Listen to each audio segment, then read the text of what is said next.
Yeah. Hi, welcome to another interview for the 2020 North American Systemic Constellations Conference, scheduled for Colorado Springs, Colorado, November 11th to November 15th of this year. And I'm Jim Shine. I'm the program director for the conference. And today my guest is Sarah Peyton. Welcome, Sarah. Thank you, Jim. I'm so happy to be here.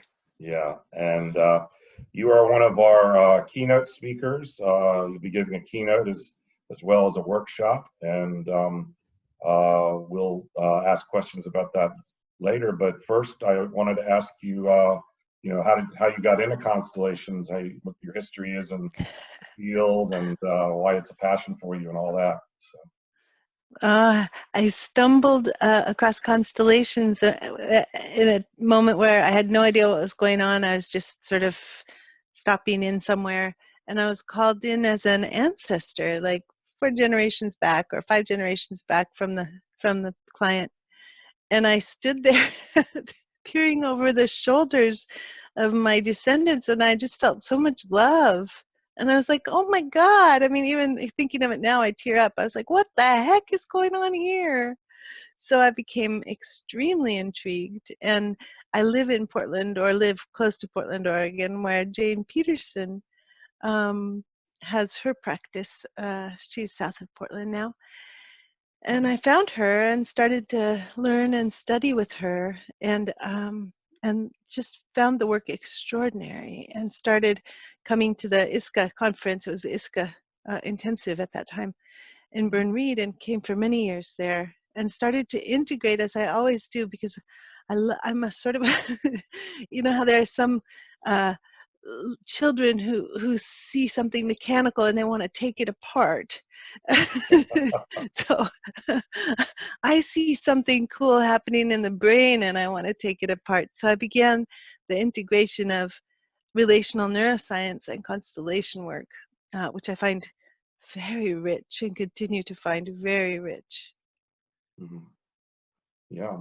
No, you're one of the neuroscience experts in this field for sure. You got one book out already, The Resonant Self, and you were telling me before we started you're working on another one that'll be coming out later this year. So yeah, or possibly next year. There's sort of this long tail after you get your first draft into the publisher. So, yep. But okay, well, your keynote is called "Dissolving Unconscious Contracts with Our Family Line," and I guess a lot of the work in your new book is in that. But would you like to describe that a little bit for us? Sure. Unconscious contracts are the kind of cognitive portion of what we put together when there's a trauma of some kind, or an imbalance in the nervous systems that we're part of when we're tiny. So, for example, if our mom is always depressed, we as a baby are already trying to figure out how to lighten her, how to make her life better. And we'll make all kinds of, at this point, the contracts are nonverbal and energetic. Like, we're like, I will do anything I can to make my mother's life lighter, no matter the cost to myself. And this can include all kinds of things, from wishing we were dead, to beating ourselves up all the time, to never having a sense of having a self. So there are these kind of deep relational connections that happen when we're very tiny people, before we even have words, that then turn into like cognitive rules once we begin to have language and cognition and begin to consider our lives. So whenever we think, oh, I can't do that, could I live without taking care of my addict brother? Oh no, I couldn't do that. And there's a contract for us right there. Whenever we think, I couldn't do that, could I be on time? I couldn't do that. There's a contract not to be on time. And the reason these are called unconscious contracts is because we have no idea really that we're carrying them. Or we may have an idea of the first part, the self-sabotage part. I know I'm always late. That's conscious. But I've never really thought about it in terms of the deep relational needs that I'm meeting, either with myself or with others, that happen, that are met by being late all the time. I may be keeping an agreement with a teenage self who was abused and told that she was worthless because she wasn't being places on time, and she's like, fuck that, I am never going to be on time. And there we carry it within us. We're 40 years old and we're going, why am I never on time? But there's a very good reason that's rooted in the way the brain works with trauma, where trauma doesn't disappear until it's resonated with. It doesn't shift until somebody understands it with us or we understand it with ourselves. Very interesting. Yeah. This constellations, the general field, we're always looking for hidden entanglements and stuff like that. Yeah, yeah. Looking at it from more of a neurological model. Is that correct? Yeah, a little more of a neurological model, but also keeping in mind this, what constellations bring us so beautifully, the transgenerational piece, this sense of that our contracts can be familial, that they can have such a depth. Like my mother had this contract and my grandmother had this contract, or my great grandfather died in the middle of a money deal, and ever since then my family has been poor. There's an entanglement, a brain confusion between death and money. And so until that's made explicit, it gets carried on in our bodies and in our behavior patterns. And this is the beauty that constellations magically and mysteriously unfolds for us. Yeah, it just fascinates me as a retired scientist myself. I mean, I've looked a little bit at epigenetics, which is a little bit different idea, but the neurobiology is just so, and you've like I said, you're one of the experts at this. Okay, and then you're also doing a workshop, a 2-hour workshop in addition to your keynote, and the title of that is From Shame and Entanglement to Resilience, leveraging the neuroscience of trauma and unconscious contracts and constellations. Can you describe that a little bit for us? Yes, here we get to step into the exploration of the mystery of shame. Shame is often an oppressive burden that people live with, like a kind of a sick, thick, heavy fog that lays on people's bodies and on their cells. And the essence of shame is an experience of unheld, alarmed aloneness.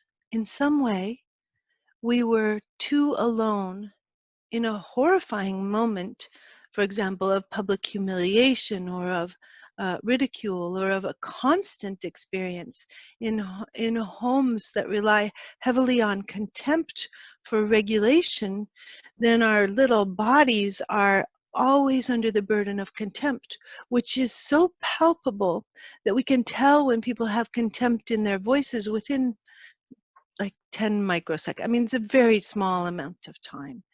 And we can feel it in our bodies and in our immune systems.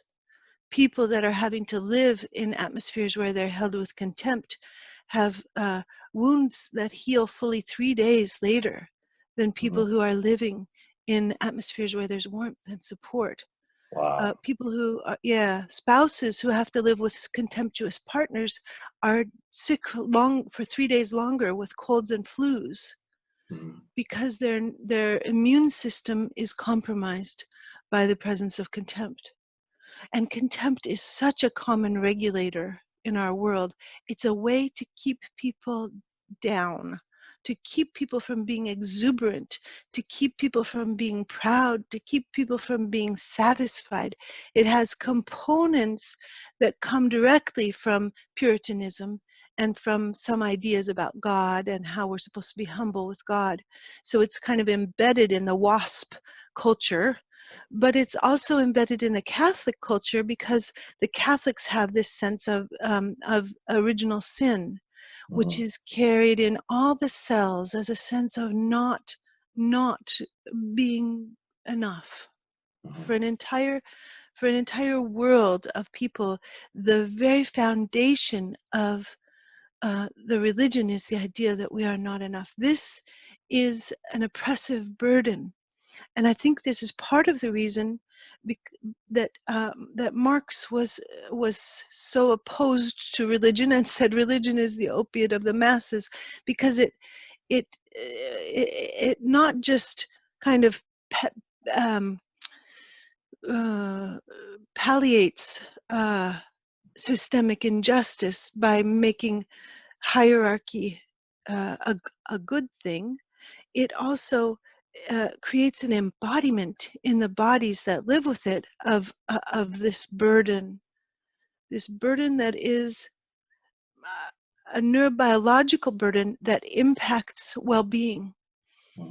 So our work with constellations is radical and transformative, and invites clients in the constellations to step fully out of shame, to begin to let it go as the oppressive mantle of a world that has been deeply affected by British and Catholic colonization. Yeah, that's fascinating stuff. Brilliant. You said people heal slower in all I can think of was toxic environments. I mean, there's like physical toxins, but then there's also just, psychic toxins or whatever you want to call it. Yes.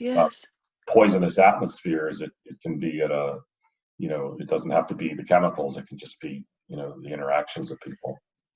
Yes, and receiving verbal abuse creates just as much dissociation in bodies as an after effect as sexual abuse within a family.